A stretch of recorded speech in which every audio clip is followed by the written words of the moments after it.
Hello bachon, let's read the question. The question says match the columns. Here two columns, column 1 and column 2 are given. In column 1 we have given A as mathematical expression for rate of reaction.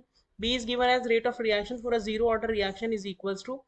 C is given as unit of rate constant for zero order reaction is same as that of. And D is given as order of a complex reaction is determined by. In column 2 P is given as rate constant, Q is given as rate law, R is given as order of slowest step, and S is given as rate of reaction. Option A is matching with Q, B is matching with P, C is matching with S, and D is matching with R. Option B is A is matching with R, B is matching with P, C is matching with S, and D is matching with Q. Option C is A is matching with Q, B is matching with S, C is matching with P, and D is matching with R. Option D, A is matching with P, B is matching with Q, C is matching with S, and D is matching with R. So let us check the key concept of the question.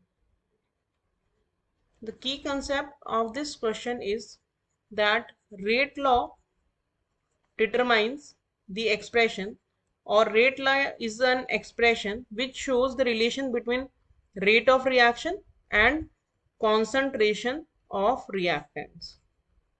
तो rate law जो होता है वो हमें बता देता है basically the relation between the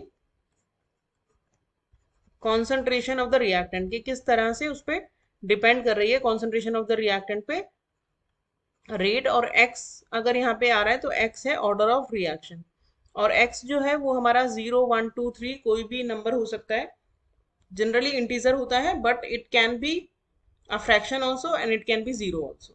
अब हम इस पार्ट्स को वन बाय वन देखते हैं कंप्लीट सॉल्यूशन में और देखते हैं कौन सा किसके साथ मैच होता है. सबसे पहले हमें ए में बोला है mathematical expression of rate.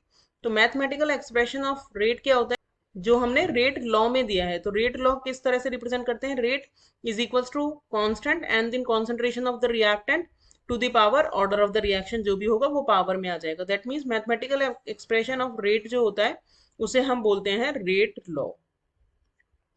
So we can say that A is matching with Q. B में हमें बोला है rate of the reaction for zero order reaction. Zero order reaction के लिए क्या होगा, अगर हम रेट लॉ लिखें जीरो ऑर्डर रिएक्शन के लिए तो ए टू द पावर क्या हो जाएगा, एक्स हमने बोला था कि ऑर्डर ऑफ द रिएक्शन होता है, तो ऑर्डर ऑफ द रिएक्शन हमने रख लिया zero. A to the power zero, किसी भी चीज की पावर अगर जीरो होती है तो वो होता है equals to one. That means rate for zero order reaction is equals to rate constant. तो इसे मैच करेंगे हम, तो rate of reaction for zero order reaction is equal to rate constant. तो बी हो गया हमारा मैच पी के साथ. अब अगला इन्होंने बोला है unit of rate constant for zero order reaction. अब जीरो ऑर्डर रिएक्शन के लिए हमने देख लिया रेट इज इक्वल्स टू के, तो के की जो यूनिट होगी वो सेम होगी as the unit of rate, क्योंकि जब वो रेट के बराबर ही है तो उनकी यूनिट भी बराबर होगी. तो रेट की यूनिट क्या होती है, mole litre inverse second inverse. तो फॉर जीरो ऑर्डर रिएक्शन के की यूनिट भी same mole litre inverse second inverse होगी. तो unit of rate constant for zero order reaction is same that of rate of reaction. So C is matching with S.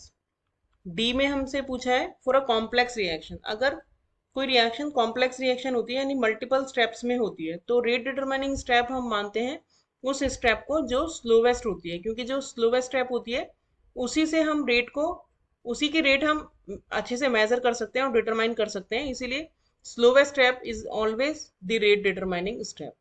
For complex reaction के लिए हमें जब भी rate निकालनी होगी तो हम स्लोवेस्ट को ही कंसिडर करते हैं, बाकी स्टेप्स को कंसिडर नहीं करते हैं. तो डी हमारा मैच हो गया आर के साथ. तो हमारी मैचिंग एबीसीडी की हो गई क्यू पी एस आर. तो क्यू पी एस आर दिया है ऑप्शन ए में, तो करेक्ट ऑप्शन हो गया option A. Hope you understood the solution well. Thank you.